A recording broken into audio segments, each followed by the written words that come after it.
Hello everyone and welcome to weekend reviews.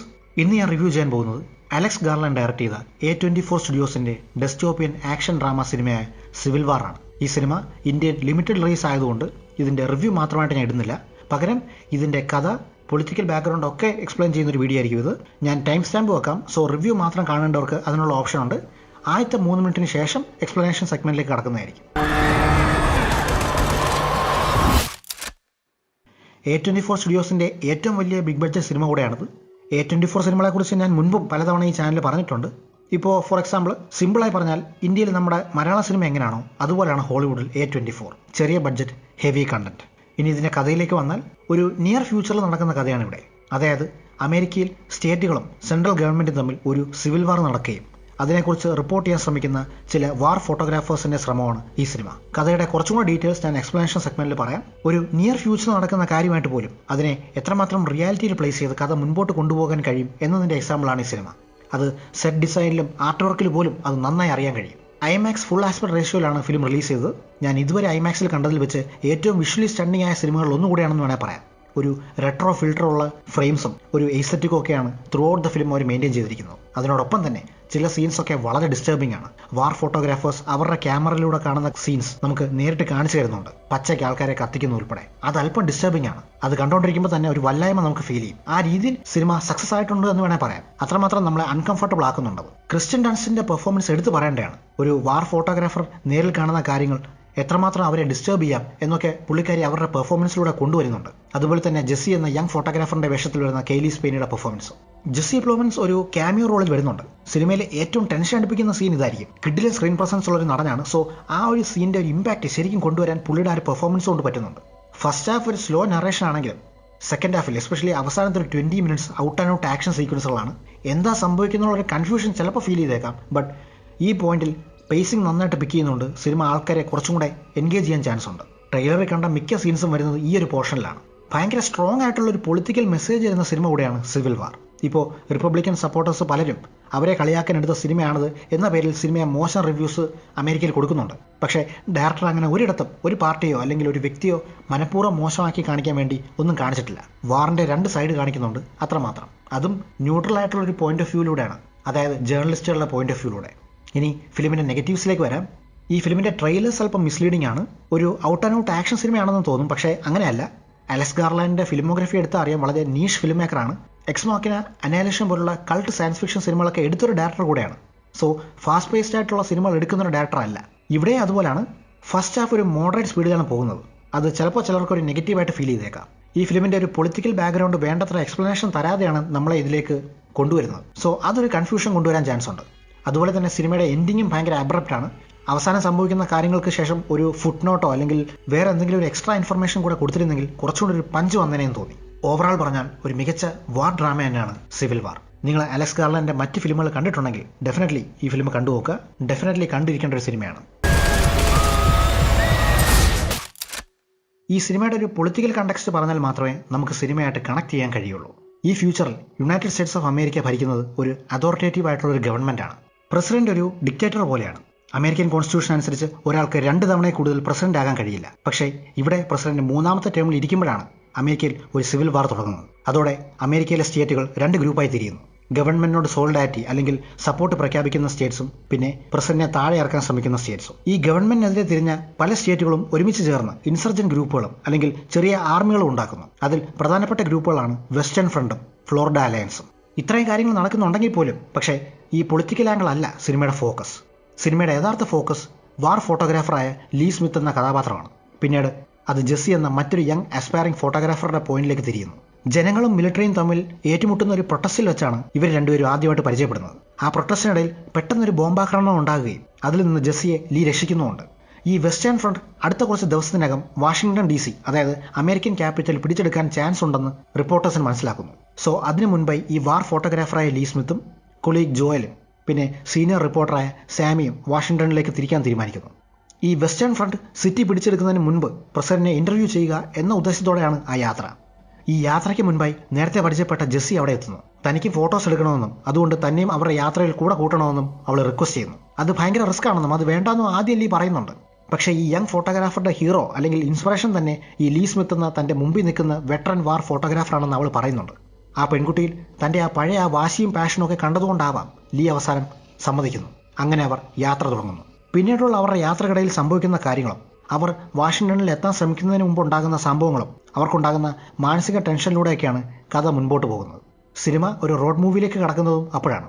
യാത്ര തുടങ്ങി ഒരു ബോർഡർ എത്തുമ്പോഴേക്കും ഒരു വർക്ക്ഷോപ്പിൽ രണ്ടുപേരെ ബ്രൂട്ടലായി ടോർച്ചർ ചെയ്ത് കെട്ടിത്തൂക്കിയിട്ടിരിക്കുന്നതാണ്. അവർ ഗവൺമെന്റിനെതിരെ പ്രൊട്ടസ്റ്റ് ചെയ്തവരായിരുന്നു. അവരെ കെട്ടിത്തൂക്കിയ ആൾ പറയുന്നുണ്ട് അതിലൊരുത്തൻ എൻ്റെ സ്കൂളിൽ പഠിച്ചവനാണെന്ന്. ഈ സീൻ കാണുന്ന ജെസ്സി ഒരു ഷോക്കിലേക്ക് പോകുന്നുണ്ട്. കൈയും മനസ്സും അറച്ചതുകൊണ്ട് അവൾക്ക് ഫോട്ടോ എടുക്കാൻ കഴിയുന്നില്ല. ലീ അവളെ പിടിച്ചു മാറ്റാനോ അല്ലെങ്കിൽ അവളോട് തിരിച്ച് കാറിപ്പോയി ഇരിക്കാനോ പറയുന്നില്ല. ആ കെട്ടിത്തൂക്കിയ ആൾക്കാരെ രക്ഷിക്കാനും ശ്രമിക്കുന്നില്ല. കാരണം അതല്ല ഒരു ഫോട്ടോഗ്രാഫറുടെ ജോലി, എസ്പെഷ്യലി ഒരു വാർ ഫോട്ടോഗ്രാഫറിൻ്റെ. അവരന്ന് റെസ്റ്റ് ചെയ്തിട്ട് അടുത്ത ദിവസം ഒരു ഇൻസർജൻ ഗ്രൂപ്പിനോടൊപ്പം ചേരുന്നു. അവർ US ആർമിയെ നേരിടുന്ന ലൈവായി ജെസ്സിയും ലീയും ഫോട്ടോസ് എടുക്കുന്നുണ്ട്. ഇതിലെനിക്ക് ഏറ്റവും ഇഷ്ടപ്പെട്ടൊരു സീനുണ്ട്. ഒരു ഇൻസർജൻ ഫൈറ്റർ വെടികൊണ്ട് വീഴുമ്പോൾ നല്ലൊരു ഷോട്ട് എടുക്കാനുള്ള ചാൻസ് ലീക്ക് കിട്ടുന്നുണ്ട്. പക്ഷെ അത് അവൾ എടുക്കുന്നില്ല. പകരം ആ ഷോട്ട് ജെസ്സി എടുക്കുന്നു. ജെസ്സി പതുക്കെ ലീനെ പോലെ നല്ലൊരു വാർ ഫോട്ടോഗ്രാഫർ ആകുമെന്ന് അവർക്ക് തോന്നിയതുകൊണ്ടാവാം ഈ പോയിന്റ് ആയപ്പോഴേക്കും ജെസ്സിക്ക് ആൾക്കാർ വെടികൊണ്ട് വീഴുന്നതും മരിക്കുന്നതും ഒന്നും ഇഷ്യൂ അല്ലാതാകുന്നുണ്ട്. അവൾ ഫോട്ടോ എടുക്കാനുള്ള മൊമെന്റ് മാത്രമേ കാണുന്നുള്ളൂ. അവളങ്ങനെ വാറിനെ അവളുടെ ബ്ലാക്ക് ആൻഡ് വൈറ്റ് ഫിലിം ക്യാമറയിലൂടെ കാണാൻ തുടങ്ങി. യാത്രക്കിടയിൽ അവരൊരു റെഫ്യൂജി ക്യാമ്പിൽ കുറച്ചു നേരം നിൽക്കുന്നുണ്ട്. അപ്പോൾ ലീയുമായി ഒരു ഇമോഷണൽ ബോണ്ട് അല്ലെങ്കിൽ ഒരു സിസ്റ്റർഹുഡ് പോലെയൊക്കെ ഉണ്ടാകുന്നുണ്ട്. അതിനുശേഷം അവർ വീണ്ടും യാത്ര തുടർന്നപ്പോൾ വഴിയിൽ വെച്ച് അവർക്ക് നേരെ ഒരു തുറന്ന മൈതാനത്ത് വെച്ച് ഒരു ഗൺഷോട്ട് ഉണ്ടാകുന്നു. ബാലൻസ് പോയ വണ്ടി നിർത്തി അവർ ഓടി ഒളിക്കുന്നു. അവർ ഒളിക്കുന്ന സ്ഥലത്ത് മിലിറ്ററി യൂണിഫോമിൽ രണ്ടുപേര് ദൂരേക്ക് സ്നൈപ്പർ നോക്കി നിൽക്കുന്നുണ്ട്. അവരോട് ചോദിക്കുന്നുണ്ട് നിങ്ങൾ ആരെയാ ഷൂട്ട് ചെയ്യാൻ നിൽക്കുന്നതെന്ന്. അവർ ഓപ്പോസിറ്റുള്ള ആരെയോ വെടിവെക്കാനാണ് ഇരിക്കുന്നത്. അവർക്കറിയില്ല അപ്പുറത്ത് ആരാണെന്നും എന്താണെന്നും. യുദ്ധത്തിന്റെ ഏത് സൈഡിലുള്ള ആളാണെന്ന് പോലും അവർക്ക് അറിയാൻ കഴിയുന്നില്ല. അത്ര ദൂരെയാണ്. സത്യത്തിൽ ഈ യുദ്ധത്തിന്റെ പോയിന്റ് തന്നെ ക്വസ്റ്റ്യൻ ചെയ്യുന്നൊരു സീനാണത്. അവസാനം അതിലൊരാൾ ദൂരെയുള്ള ആളെ ഷൂട്ട് ചെയ്തിടുന്നുണ്ട്. യാത്രക്കിടയിൽ ജോയലിന്റെ കൂടെ വർക്ക് ചെയ്യുന്ന 2 ജേർണലിസ്റ്റുകളെ കാണുന്നു. അവരും ഇതുപോലെ വാഷിങ്ടണിലേക്ക് തിരിക്കുകയാണ്. യാത്രക്കിടയിൽ വെച്ച് ജെസ്സി കാർ സ്വിച്ച് ചെയ്ത് കുറച്ചു നേരം മറ്റേ കാറിൽ യാത്ര ചെയ്യുന്നു. പക്ഷേ കുറച്ച് കഴിയുമ്പോഴേക്കും അവരെ കാണുന്നില്ല. ലീയും കൂട്ടരും കുറച്ച് ദൂരം ചെന്നപ്പോൾ കാണുന്നത് ജെസ്സിയെയും കൂടെ ഉണ്ടായിരുന്ന ആളെയും രണ്ടുപേര് ചേർന്ന് ബന്ദിയാക്കി വെച്ചിരിക്കുന്നതാണ്. അവർ പക്ക ടെററിസ്റ്റുകൾ തന്നെയാണ്. കാരണം അവർ നിൽക്കുന്നതിന് തൊട്ടപ്പുറത്ത് ഒരു വലിയ കുഴി കുഴിച്ച് അതിൽ ഒരുപാട് ഡെഡ് ബോഡീസ് അവർ മറവ് ചെയ്യാൻ ശ്രമിക്കുന്നുണ്ട്. അതെല്ലാം അവർ കൊന്നു തള്ളിയ ആന്റി ഗവൺമെന്റ് സപ്പോർട്ടേഴ്സ് ആകാം. സാമിക്ക് പ്രായമായതുകൊണ്ട് കാറിൽ തന്നെ ഇരുന്നോളാൻ പറഞ്ഞിട്ട് ലീയും ജോയും ടെററിസ്റ്റുകളുടെ അടുത്തേക്ക് പോകുന്നു. അവരെ മോചിപ്പിക്കാൻ വന്ന ലീയും ജോയലും സംസാരിച്ച് സിറ്റുവേഷൻ തണുപ്പിക്കാൻ ശ്രമിക്കുന്നു. അവർ പ്രസ് ഫോട്ടോഗ്രാഫേഴ്സ് ആണെന്നും വേറെ പ്രശ്നമൊന്നും ഉണ്ടാക്കാൻ വന്നവരല്ലാന്നും പറയുന്നുണ്ട്. നമ്മളൊക്കെ അമേരിക്കൻസ് അല്ലേ, ഇതിന്റെയൊക്കെ ആവശ്യമുണ്ടോ എന്ന് ജോയൽ ചോദിക്കുമ്പോൾ ഈ ടെററിസ്റ്റ് തിരിച്ചു ചോദിക്കുന്നത് നിങ്ങൾ ഏതുതരം അമേരിക്കൻസ് ആണെന്നാണ്. ഈ സീൻ വന്നപ്പോൾ പെട്ടെന്ന് എനിക്ക് ഓർമ്മ വന്നത് കുറച്ച് വർഷങ്ങളായിട്ട് നമ്മളിൽ പലരും ഇതേപോലൊരു ക്വസ്റ്റ്യൻ കേട്ടിട്ടുണ്ടായിരിക്കും. ഇന്ത്യക്കാരനെന്ന് പറയുമ്പോൾ തിരിച്ചു ചോദിക്കുന്നത് നിങ്ങൾ എന്ത് തരം ഇന്ത്യക്കാരനാണെന്നാണ്. ഈ ക്വസ്റ്റ്യൻ ചോദിച്ചതിന് ശേഷം കൂടെ ഉണ്ടായിരുന്ന 2 ഏഷ്യൻ അമേരിക്കൻ ജേർണലിസ്റ്റുകളെയും ആ ടെററിസ്റ്റ് വെടിവെച്ച് കൊല്ലുന്നു. അടുത്തത് ജെസ്സിയെയും കൊല്ലാൻ തിരിയുമ്പോഴേക്കുമാണ് ദൂരെയെന്ന് സാമി കാർ ഫുൾ സ്പീഡിൽ ഓടിച്ചുകൊണ്ട് വന്ന് ആ ടെററിസ്റ്റിനെ ഇടിച്ചു തീർപ്പിക്കുന്നു. എന്നിട്ട് ബാക്കിയുള്ളവരോട് പെട്ടെന്ന് കാറിൽ കയറാൻ പറയുന്നു. അവർ രക്ഷപ്പെടുന്നതിനിടയിൽ രണ്ടാമത്തെ ടെററിസ്റ്റ് അവർക്ക് നേരെ വെടിവെക്കുന്നുണ്ട്. അതിനിടയിൽ സാമിക്ക് വെടികൊള്ളുന്നു. അവർ കാറിക്കേടി രക്ഷപ്പെടുന്നുണ്ടെങ്കിലും അവർക്കുണ്ടാവുന്ന മെന്റൽ ട്രോമയും ഇമോഷണൽ സ്ട്രെസ്സും ഭയങ്കരമാണ്. വാഷിങ്ടണിൽ എത്തുന്നതിന് തൊട്ട് മുൻപ് വെസ്റ്റേൺ ഫ്രണ്ട് അവരുടെ അവസാനത്തെ അറ്റാക്കിന് മുൻപായി റെഡിയാകുന്ന ആർമി ക്യാമ്പിൽ ഈ ലീയും കൂട്ടരും എത്തുന്നു. അപ്പോഴേക്കും സാമി മരിച്ചിരുന്നു. അവർ വിചാരിച്ചതിനേക്കാൾ നേരത്തെ ആർമി നീങ്ങുന്നുണ്ടെന്ന് അവിടെ വെച്ചാണ് അവർക്ക് മനസ്സിലാകുന്നത്. ഇനി വേറെ വഴിയില്ല, ആർമിയുടെ കൂടെ പോയേ പറ്റൂ, എന്നാലേ ബാക്കിയുള്ള ഫോട്ടോസെങ്കിലും കവർ ചെയ്യാൻ കഴിയും. അങ്ങനെ അവർ ആർമിയോടൊപ്പം യാത്ര തിരിക്കുന്നു. അവസാനം വാഷിങ്ടണിൽ എത്തിയപ്പോൾ വെസ്റ്റേൺ ഫോഴ്സസ് ആക്രമിച്ച് കയറുന്നതിനോടൊപ്പം ഇവരെ മൂവ് ചെയ്യുന്നുണ്ട്. സിനിമയുടെ ഒരു പോയിന്റിൽ നമുക്ക് ഈ ഗൺ ഷോട്ട്സും ക്യാമറ ക്ലിക്ക് ചെയ്യുന്ന സൗണ്ടും മാറി മാറി കേൾക്കാൻ കഴിയുന്നുണ്ട്. തിരിച്ചറിയാൻ പറ്റാത്ത വിധം അത് സിങ്ക് ആവുന്നുണ്ട്. വൈറ്റ് ഹൗസിന് മുമ്പിലേക്ക് അങ്ങനെ പട്ടാളം എത്തുമ്പോൾ പ്രസിഡന്റ് രക്ഷപ്പെടാൻ ശ്രമിക്കുന്നു. പക്ഷേ സ്പീഡിൽ പോയ ആ കാർ ഒരു മിലിറ്ററി ജീപ്പുമായിട്ട് കൂട്ടിയിടിക്കുന്നു. കാറിന് നേരെ കണ്ടിന്യൂസ് ആയി ഷൂട്ട് ചെയ്തതിനു ശേഷം അതിനടുത്തേക്ക് മറ്റ് പട്ടാളക്കാരും ജേർണലിസ്റ്റുകളും നീങ്ങുന്നു. അതിന്റെ ഫോട്ടോ എടുക്കാൻ നീങ്ങിയ ജെസ്സിയോട് ലീ പറയുന്നുണ്ട് ആ കാറിൽ പ്രസിഡന്റ് കാണില്ല, അയാൾ ഇപ്പോഴും വൈറ്റ് ഹൗസിനകത്ത് തന്നെ കാണും. സോ അവർ അങ്ങോട്ടേക്ക് തിരിക്കുന്നു. ബിൽഡിങ്ങിൽ കയറിയ 3 പേരും കാണുന്നത് ഒഴിഞ്ഞ കോൺഫറൻസ് റൂമുകളാണ്. അവരുടെ പുറകെ വന്ന മറ്റ് പട്ടാളക്കാർ ഈ ജേർണലിസ്റ്റുകളോട് പറയുന്നുണ്ട് ഇനി അങ്ങോട്ട് ഞങ്ങളുടെ വഴിയിൽ തടസ്സം നിൽക്കരുതെന്ന്. ഈ പട്ടാളക്കാർ അകത്തേക്ക് നീങ്ങിയപ്പോൾ പ്രസിഡന്റിന്റെ പൊളിറ്റിക്കൽ സെക്രട്ടറി കീഴടങ്ങാൻ തയ്യാറായി നിൽക്കുന്നുണ്ട്. അവരോട് ആ സ്ത്രീ പറയുന്നുണ്ട് പ്രസിഡന്റ് കീഴടങ്ങാൻ തയ്യാറാണ്, കൊല്ലരുതെന്ന്, പകരം അസൈലം നൽകണമെന്ന്. പക്ഷേ മിലിറ്ററി അതിന് തയ്യാറായില്ല. അവരെ ഷൂട്ട് ചെയ്തിട്ട ശേഷം അകത്ത റൂമിലേക്ക് നീങ്ങുന്നു. വളരെ നാരോ ആയിട്ടുള്ള കോറിഡോറിലും റൂമിലുമൊക്കെ പ്രസിഡന്റിന്റെ ബോഡി ഗാർഡ്സും മറ്റ് സീക്രട്ട് സർവീസ് ഓഫീസേഴ്സുമായി ഈ മിലിറ്ററി ഏറ്റുമുട്ടുന്നു. മിലിറ്ററിയുടെ ടൈമിങ്ങിനോടൊപ്പമാണ് ലീയും ജോയലും ഒക്കെ നീങ്ങുന്നത്. ഈ ഫോട്ടോ എടുക്കുന്നതിനിടയിൽ ടൈമിംഗ് തെറ്റിയ ജെസ്സി അറിയാതെ ഒരു നിമിഷം എക്സ്പോസ്ഡായി നിൽക്കുന്നു. ഇത് കണ്ട ലീ അവളുടെ മുന്നിലേക്ക് ചാടി വീണ് അവളെ ആ ഗൺഷോട്ടിൽ നിന്ന് രക്ഷിക്കുന്നു. പക്ഷേ ആ വെടി കൊള്ളുന്നത് ലീക്കാണ്. ഒരു സ്പ്ലിറ്റ് സെക്കൻഡിൽ തന്റെ മുന്നിൽ വെടികൊണ്ട് വീഴുന്ന ലീയുടെ ഫോട്ടോ അറിയാതെ ജെസ്സി എടുക്കുന്നു. സബ് കോൺഷ്യസായി അവൾ അത് ചെയ്തതാവാം. ഫോട്ടോ എടുത്തു കഴിഞ്ഞതിന് ശേഷമാണ് അവൾക്ക് തന്നെ മനസ്സിലായത് അവളുടെ ഹീറോ തന്റെ മുമ്പിൽ വെടികൊണ്ട് വീണു എന്നുള്ളത്. ആ ഒരു റിയാലിറ്റി അപ്പോഴാണ് അവളെ സ്ട്രൈക്ക് ചെയ്തത്.